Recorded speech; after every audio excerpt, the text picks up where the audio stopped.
AFTV Turkish. Wow, that was a very comprehensive victory by Arsenal today. And yet again, those young players really stepping up and showing their worth. And also a player that I think has played really well this season, despite us not being the greatest, Kieran Tierney. Good performance by him today. Listen, Rob, the cry is to make him captain, and I can only, echo those cries, because he is the out-and-out candidate for the next Arsenal captain. And it's not only what he does on the pitch, his interview after. I don't know if you've caught it yet. You probably haven't because you're busy, but it just embodies what I want from the players at this club. What was he saying? He was basically saying, like, this is the hard work we've been putting in. It's not to say we haven't put in hard work during the dry spell, but he said it's coming into fruition now. But he also remained, balanced. He also said that we've got to continue putting in hard work. He said we're not going to win every game from now until the end of the season, and that's being realistic. And that is what I, try and bring to fans too, in terms of keeping our balance with it. Because today it was some good stuff, Rob. Some good stuff. Emile Smith-Rowe, Saka, on top of Kieran Tierney, standout players today. And it's like an eye into the future for us. So I'm very happy with today's performance. I can't lie to you, because all round it was a great performance, 4-0, and the youngsters shone. These youngsters, as I said, are the ones that have kind of turned it around. Do you think Arteta sort of stumbled upon this, or it was, because obviously you had that game where there was no Willian, no Luis. They got left out. And to be fair to Arteta, he brought these guys in and he's left them in. Because even though I know, people can say, yeah, he just stumbled on it. He might not have brought them in the first place. But those things do happen. But it's having the bravery to keep them in sometimes when you've got senior players. And now, even Willian, he looked a little bit more livelier when he came on, because it's almost as if he's knowing now that his place is under threat. Yeah, it should be under threat. And to be honest, I'd even argue why he came on ahead of Nicolas Pepe, but we'll leave that for another day, because it's a 4-0 victory. And you're right, Rob. I think that with Arteta, it kind of fell into his lap. It worked out the way it did. But one thing I've got to give him credit for is he's learnt. And that's what we've got to ask from him too. We've got to understand that he's a fresh manager. This is his first role. So he's going to learn. I guess I can understand why he'd think that going with experience is the safe option. But us as fans, Rob, me and going with the experience at Arsenal Football Club isn't always the safe option. That's for sure.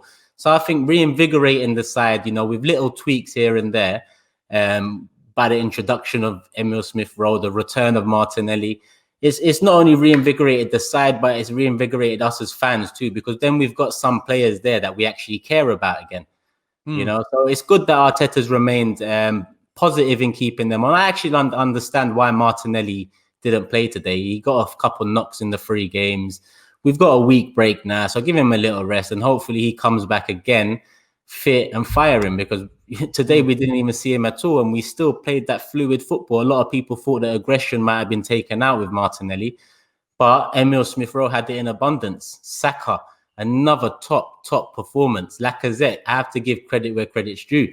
Another couple goals. 7 goals in the league now so far this season. But, as always, Rob, I'm going to flip it onto the other side of things and say, look, we're in January now. It's a big window, and the next 4 windows are massive for us, because if they want us to be patient, if they want us to be excited, then they've got to move.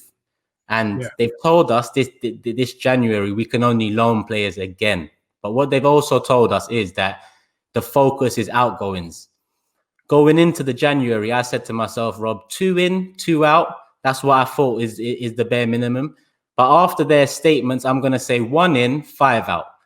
If the focus is getting rid of players, 5 of them, let's just sort it out now. Who's the 5?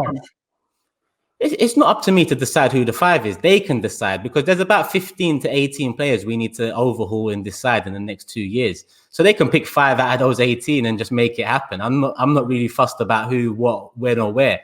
To be honest, it makes sense to cut maybe the ones with the contract coming to an end in the summer, the ones that make some noise behind the scenes and maybe cause some, smoke behind closed doors. But something's got to be done, and it has to happen in abundance now. We can't just wait around and twiddle our fingers, because Arteta even said we should have done this in the summer.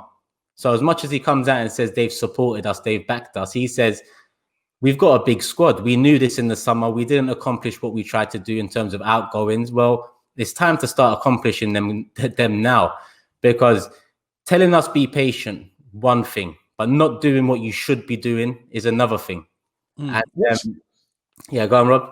What's that one player then you think needs to come in? If you're saying you take one player, who's that one player and one position that you think we need? It's got to be centrally. Even though Emile Smith-Rowe's come in, it's got to be centrally. The two players I wanted to come in January was Buendia and Basuma.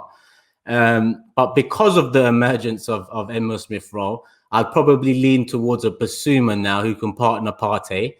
But if they're saying a loan option, then I'm not going to be happy, Rob, again, because it's just paper plaster over the cracks. And if it's going to be a loan option, we're looking at probably an Isco, which is the most realistic or likely, option. And I'm not going to lie, that's underwhelming again. It's, another letdown, in my opinion.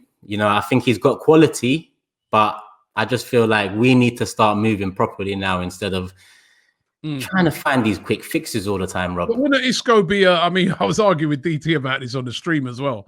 Wouldn't Isco on loan? Because if it's going to be a loan, we all know January is a very difficult time to get those main players in.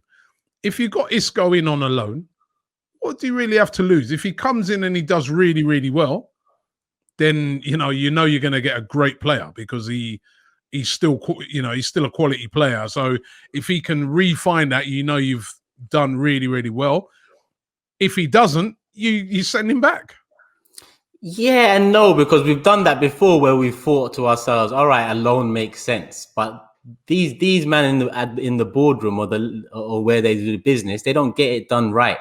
So if it was Isco to come in, I'm going to be pessimistic about it, because the last two loanees that have come in the last two Januaries haven't exactly set the world alight, So I think Isco can work out for the short term. He can add something. But in my opinion, with Emile Smith-Rowe coming through a bit, with Martinelli coming back, and with a fresh, front three, front four, I think maybe look to get a partner for Partey in, someone a bit more long-term, someone a bit more, we can get our teeth around and say, all right, cool, we can understand where we're going now. Because if we bring in Isco, it's going to be another one where, all right, Isco comes in, he might do short-term, but do we just, wait around to see what they do in the summer now again? It just seems like, the roundabout, Rob. I wasn't even going to mention it today, but that's what it is. We're here again. Back in action. We're here again, January. We're here again talking about another loan, talking about the short-term success of it, talking about the potential to help. But really, help what right now? In essence, I actually agree with them. Outgoings are the priority. So get 5 out. So right now, I'm not even going to focus on the one in. Get 5 out of the door this January. And then I might ease off a bit moving into May, because you're going in the right direction. But 5 minimum now. What do you think? How many minimum needs to leave this January off the back of them telling us that's the priority? I feel really. Listen, I think 5 would be great. I could even name some of those 5, right? but the thing is about it is that some of those 5, one in particular in Özil, is so difficult to move out. I noticed what Arteta was saying about it this week, where he's saying that, he literally said they're not going to cut his contract short, right? Which means he's going to have to want to leave. And if the guy doesn't want to leave, that's the problem. But to me, of all the players that need to be moved out this January, I think it's him. I just think, this, I just don't get what's going on with. He's just sitting around in the background. It's just a really ridiculous situation. So he's one of the 5. Kolasinac has already gone. There's guys like Mustafi, obviously, as well. Socrates, that's 4. And it was the other one I was thinking. Callum Chambers possibly out on a loan as well. I think if they can shift those, I think it's doable. But the big one out of those, I think that's really difficult to shift, is Özil. But like you said, come the summer, they're going to have to go anyway, innit? Because their contracts will be up. Yeah. You include David Luiz in that as well come the summer. So the summer's going to be really interesting, but if they could move some of those out in advance of that, but, you know, you're going to get players there that they're going to say to themselves, well, yeah, unless I get the deal I want, it's only 4 more months. I've stuck it out since, you know, Yeah. all along, and I've been getting my money. I mean, you know, we're in a pandemic. I'll stay here until the contract's up.